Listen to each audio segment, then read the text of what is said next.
we've got cracks forming all over the place, and it honestly has me a little bit excited. Let's dive into it. If you don't want any BB28 live feed spoilers, now would be a good time to scroll away. Last night, the Power Veto competition was played. As a reminder, this week we unfortunately have Haley as our head of household. She has nominated Taylor, Melody, and Drew. And last night, Taylor pulled out a veto comp win. So excited for her. Taylor had kind of risen up as a target ahead of Drew. So now Haley finds herself in a predicament of also targeting Drew again, but needing to name a fourth nominee, which she has said a ton of times that she hopes she doesn't have to do this week. So darn the bad luck for her.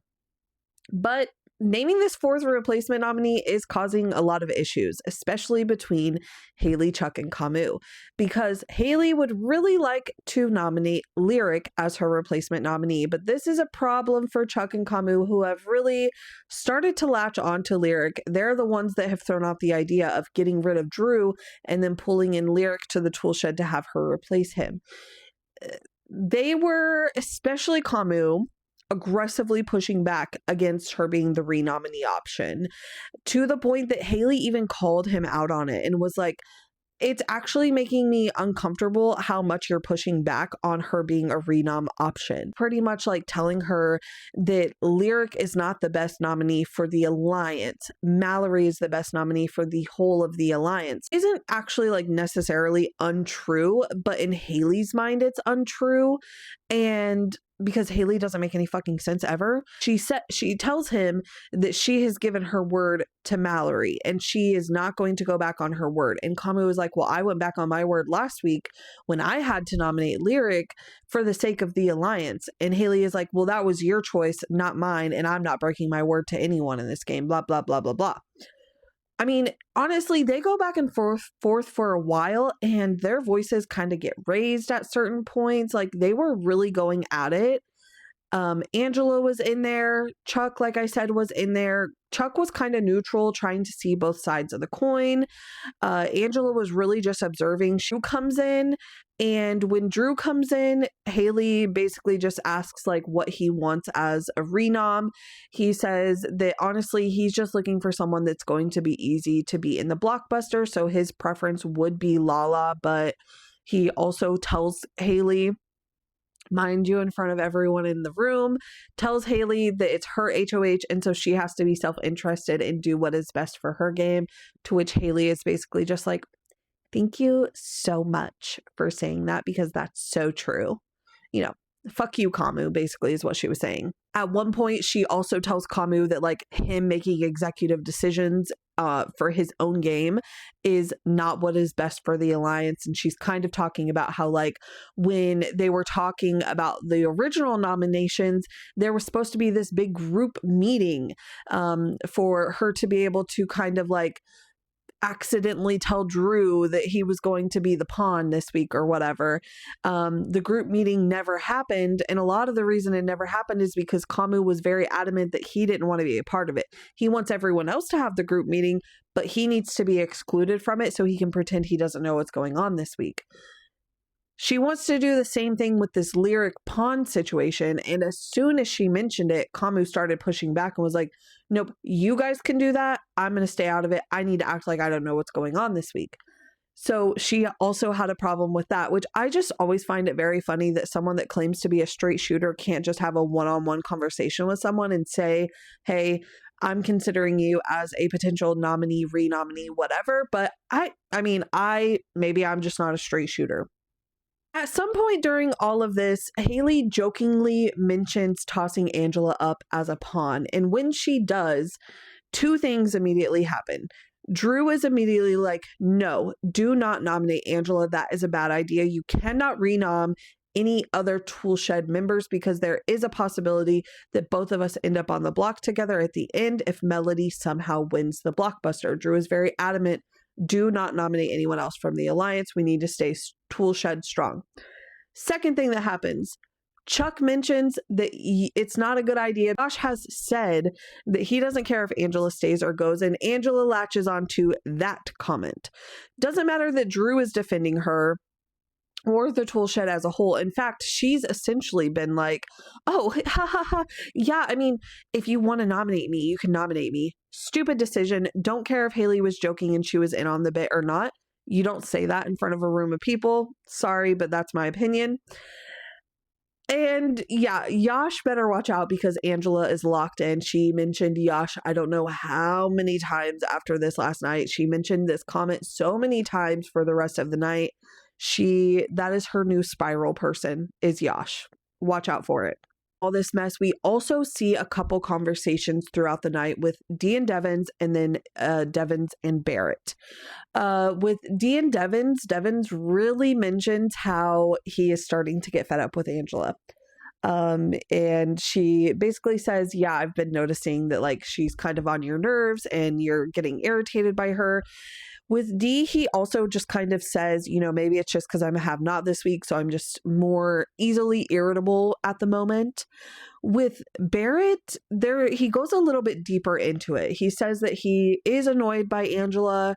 He also is annoyed by the fact that Angela has essentially moved up into the HOH room this week, which is very true. She has not left Haley's side. She is there for almost every conversation. Like, she's literally like a freaking fly on the wall in there, aside from whenever she has to sleep in the have-not room. He also mentions to Barrett that like it's going to be a problem next week when they are okay with shots being taken at the red corner, and Angela is clearly not going to be okay with that because of how buddy she's become with all of them, but especially with Haley. And Barrett is someone that wants to take that shot next week, so he is fully in agreement on that. I'm just going to say that Dee and Devins need to wake up and realize that Drew leaving this week, and Melody as well, is not good for their game. It may be good for Angela's game. It is not good for their game, but we will see what happens. Today is going to be full of conversations, more about this renom situation. I forgot to mention one of the most important parts. Oh my gosh. After the whole conversation in the head of household room, Kamu goes to the gym where Yash is. And Yash is trying to get a feel for if he is maybe being considered as a potential renominee. In this conversation, Yash mentions to Kamu that he hopes that he is not even up for consideration because during the head of household competition, Haley promised Yash and Lyric that they were safe this week. So Lyric has promised all of her options outside of the toolshed safety this week. There are 4 other people: Lala, Mallory, Lyric, and Yash. And she has in some way or another promised all 4 of those people that they are safe this week. So number 1, Kamu is definitely going to be bringing that up. And number 2, Haley is definitely breaking her word to someone this week. We shall see what happens today.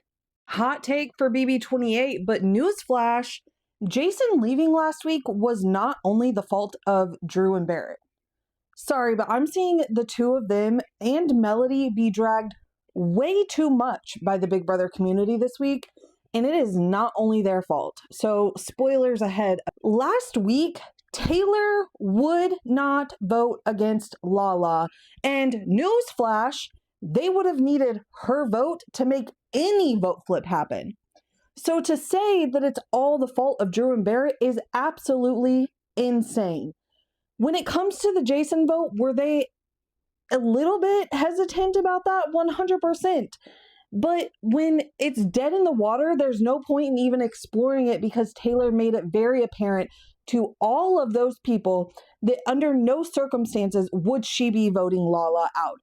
Why would they then vote in order to keep Jason and blow up their spot knowing the votes are not there? What fucking sense does that make? 0. On top of that, Melody is the one that for both vote flips was pushing for it to happen, trying to make it happen. In fact, she's ruined somewhat of her relationship with Taylor because of pushing for that to happen so hard. Taylor was pissed at her for it because she kept pushing her and pushing her and pushing her. And Taylor's like, I made it very obvious. I set a boundary. I am not voting out Lala. It is not going to happen. Stop pushing me. So it's really wild for Melody to be getting any kind of hate or discourse or like talking down about her gameplay. Melody sees the game for what it is. She knows what her position in this game is. She hasn't had power, and she has tried to make things happen to shift the dynamics of the house, but she can't make it happen. Like, I get that people are mad that Jason left, but let's not revise the way that things happened last week. There was absolutely no reason for Drew or Barrett to vote against Lala knowing that the votes weren't going to be there. It wasn't going to matter. The only thing that would have happened was their spot would have been completely blown up. And this week, rather than only Drew being on the block, it would have been Barrett, Melody, and Drew from the jump on the block as the initial 3 nominees. And everyone wants to sit here and criticize Barrett this week for not telling Drew what the plan is. Number one, Barrett's not supposed to know the plan. Dee and Devins are the only 2 people that have told him that Drew is the target this week. He is not supposed to know that right now. There's a renom that's about to happen. If he blows up the spot, who do you think is going to take that spot whenever Thog has already tossed out the idea during initial nominees about potentially putting Barrett up anyways? And even though Barrett hasn't explicitly told Drew, you're the target this week, he has definitely dropped some hints to him. And if Drew can't pick up on them, that is his own fault. The other day, Friday, he told Drew, hey, like when they were talking about different conversations that had been had, different plans that they had been told were the plan for the week, Barrett said it doesn't really sound like this is a pawn situation. Trying to clue Drew in a little bit that like, hey, something is off here. The math isn't mathing. Last night after the veto competition, Drew talked about potentially throwing the blockbuster so that they could then team up together and save Melody so both of them can stay. And Barrett immediately was like, no, you have to win blockbuster.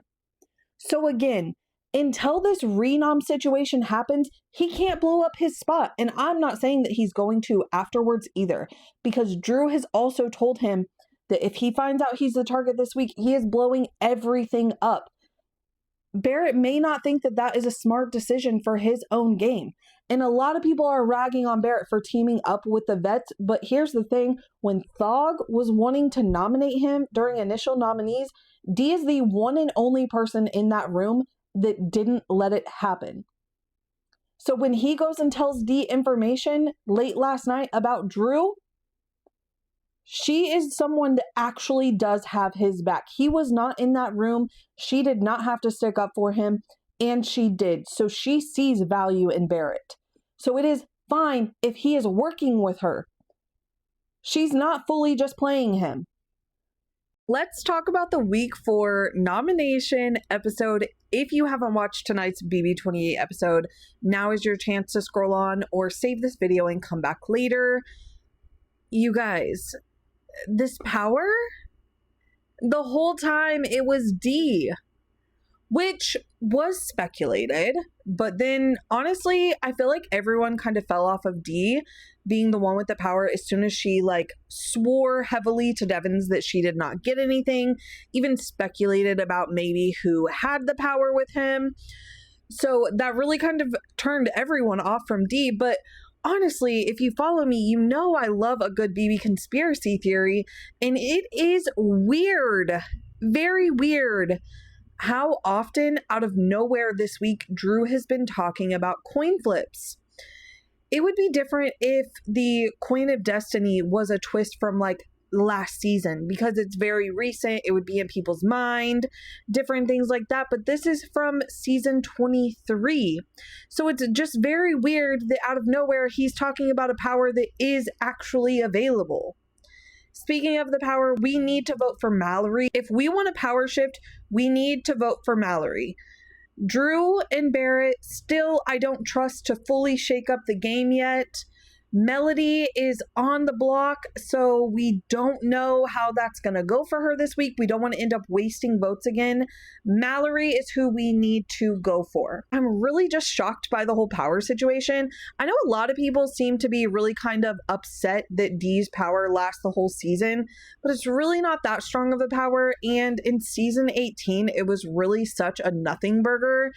And I think that there's potential for it to pretty much be a nothing burger for Dee as well. It also is not like Zach's power from last season where the person has no option other than accepting the offer.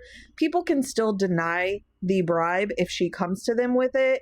So I'm fine with it. I don't think it's too overpowered, honestly. I actually really enjoyed tonight's episode. I think for the most part, it stuck pretty true to what's been going on the live feeds.